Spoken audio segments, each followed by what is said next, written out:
Se lo habíamos anunciado, tenemos agenda abierta para conversar junto a la ministra secretaria general de Gobierno, Paula Narváez. Vocera, gracias por acompañarnos. Muchas gracias a ustedes por la invitación. Buenas noches. Buenas noches.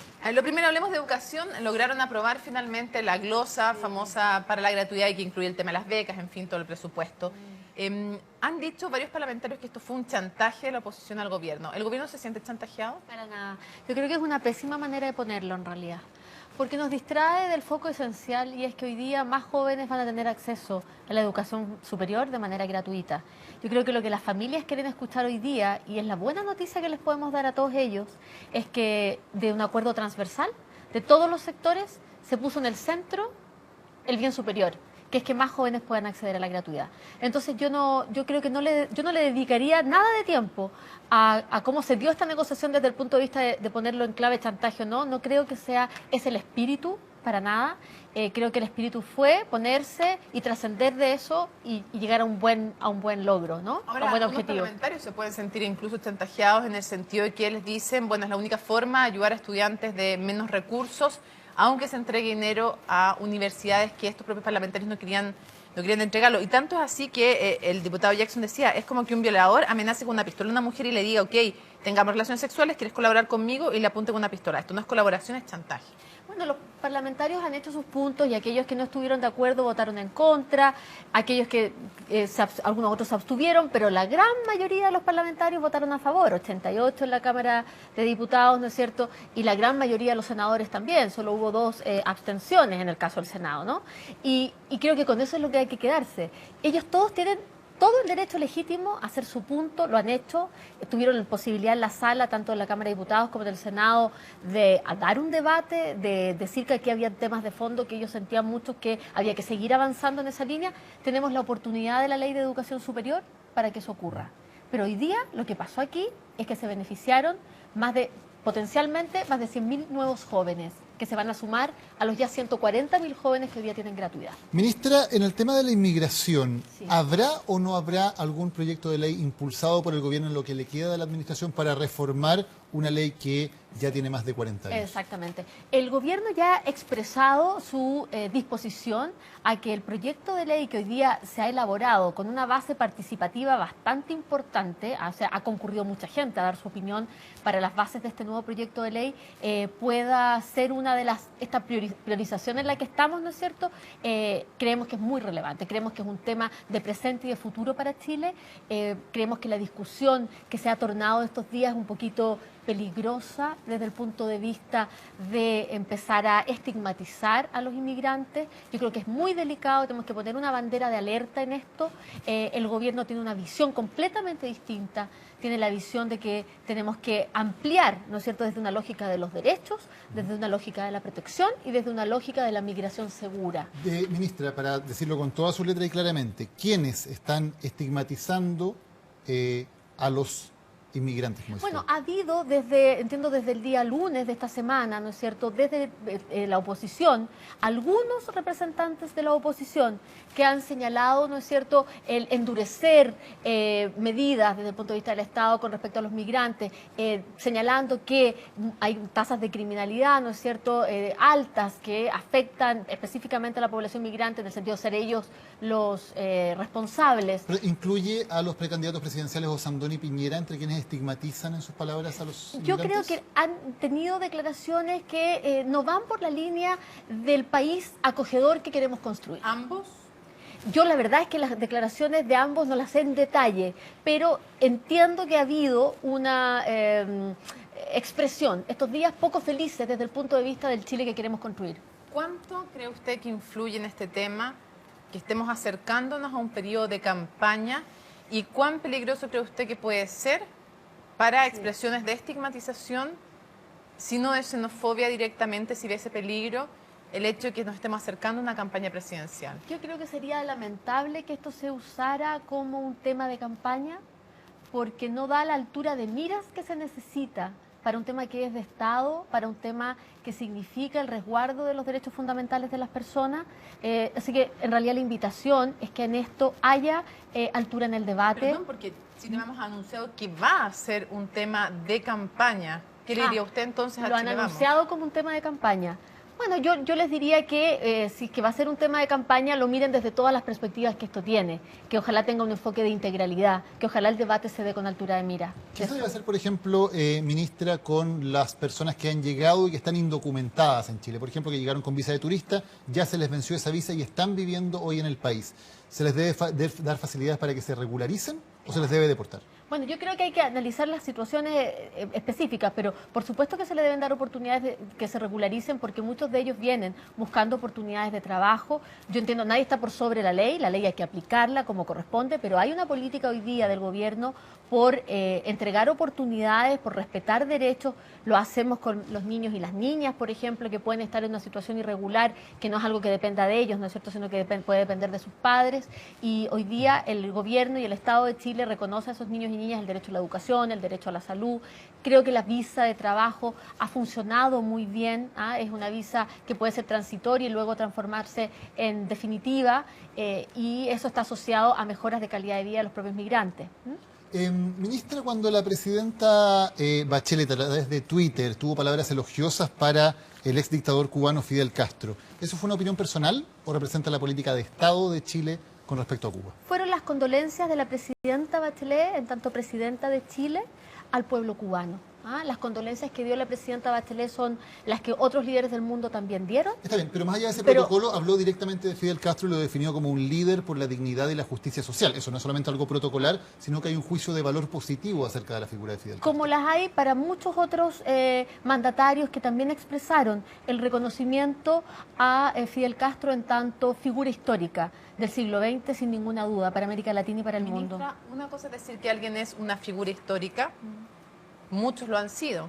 Hitler, sin duda que fue una figura histórica. Otra cosa es si es una figura histórica positiva, alguien en concreto.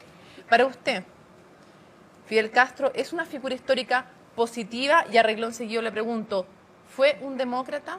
Es que no se trata de lo que sea para mí, Mónica. Bueno, para el gobierno de la presidenta Michelle Bachelet. No se trata de mi opinión personal. Ok, entonces le cambio la pregunta. Para el gobierno de Michelle Bachelet, del cual usted es vocera, ¿Fidel Castro es una figura histórica positiva? ¿Fue un demócrata para el gobierno? Fidel Castro, en el énfasis que se le quiso dar en el mensaje de las condolencias, se destacó el rol histórico que tuvo en un momento importante de la historia para devolverle la dignidad a un pueblo y para marcar un camino para muchos otros países de América Latina. Pero yo le estoy preguntando porque además es el gobierno que nos representa a todos. Quiero saber, más allá de las condolencias, si para el gobierno de la presidenta Michelle Bachelet es una figura histórica positiva en el balance que se hace y específicamente si fue un demócrata. Ha evolucionado sin duda, yo creo que fue desde el punto de vista del momento histórico que le correspondió vivir y ser el protagonista que fue, un líder que permitió la recuperación de la dignidad para un pueblo y que, como todo fenómeno social y político, ha evolucionado. ¿Terminó siendo un dictador, ministra?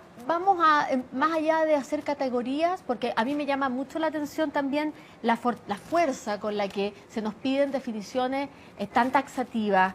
Hace pocos días atrás estuvo también China acá, y con China, como tenemos estupendas relaciones comerciales y es un mercado muy interesante, yo siento que hay como una mirada un poquito distinta. La verdad es que también preguntamos lo mismo, si le puedo incluso ampliar la pregunta, porque también lo conversamos acá. Sí. El mandatario chino, ¿es también un dictador? Lo que han hecho tanto ambos países, tanto China como Cuba, es ir ellos mismos reconociendo la necesidad de ir mejorando sus políticas en materia de derechos humanos. El presidente peruano Pedro Pablo Kuczynski, de visita hoy en Chile, dijo sobre el tema del mar y concretamente del triángulo terrestre, lo que quedó pendiente después de La Haya, de acuerdo al anterior mandatario peruano, que ese no es el tema central de nuestras relaciones exteriores. ¿Se da por congelado o es un tema que puede resurgir en cualquier momento, el del triángulo terrestre? Es un tema que no estuvo en la agenda de trabajo y de la reunión bilateral del día de hoy. Hoy día se analizaron otros temas. Ese no fue un tema que se mencionara. Queremos destacar que se hablara de integración en materia comercial, por ejemplo, que se destacara el trabajo que están haciendo ambos países junto a otros, por supuesto, en la Alianza del Pacífico, que habláramos de un memorándum de entendimiento en materia de respeto a los derechos humanos también. Nos quedamos con esos temas, que fueron los que se trataron hoy día. ¿Y qué le pareció que el presidente peruano haya dicho que era un invento del mostrador el tema de la polémica por la compra de acciones de Bancard en una pesquera peruana? Entiendo que es un comentario que va más allá de su visita oficial, no tiene que ver con su visita oficial.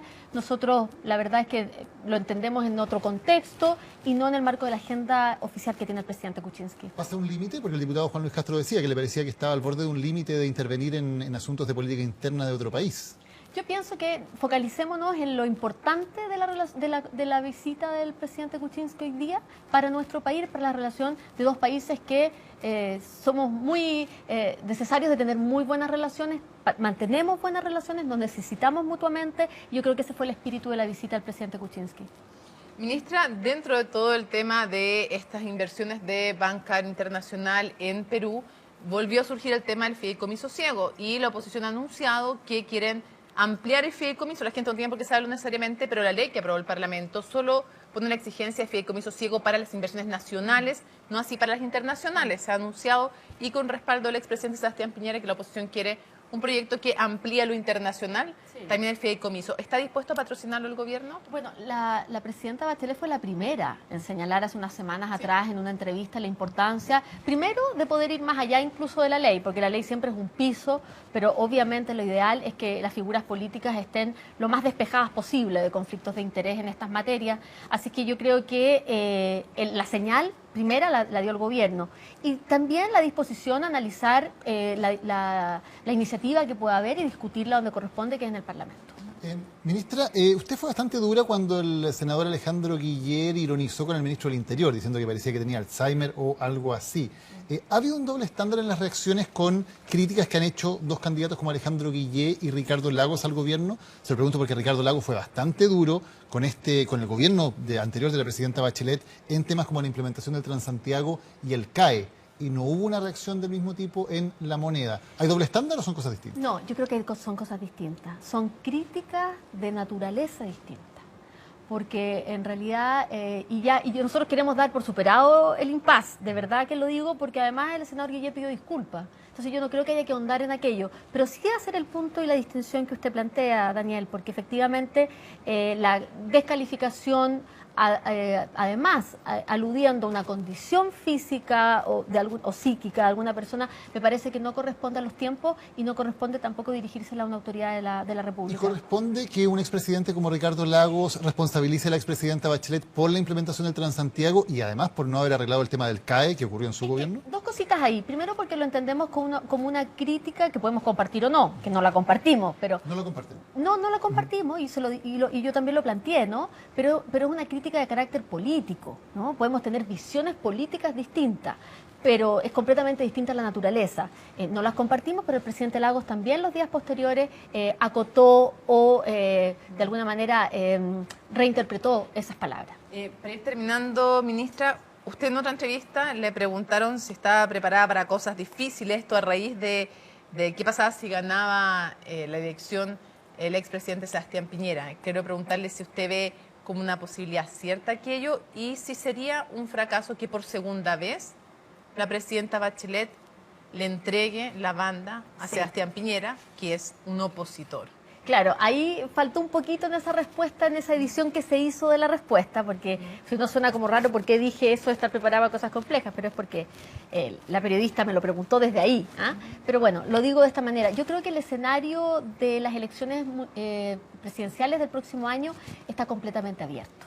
Yo creo que es un escenario que quien crea que la carrera está corrida está equivocado, está leyendo mal la realidad y nosotros no nos ponemos en ese escenario, Mónica, Daniel, porque estamos gobernando, porque estamos seguros que tenemos la capacidad para consolidar y proyectar lo que estamos llevando adelante. Si no logran proyectarlo y por segunda vez la presidenta le entrega un adversario a la banda y más encima el mismo adversario, ¿no sería un fracaso? No sería un fracaso, pero yo no me pongo en ese escenario, pero ya que usted lo insiste así de esa manera, la alternancia del poder es absolutamente normal en una sana democracia, pero no vamos a llegar a ese escenario porque tenemos meses por delante para sacar adelante la tarea.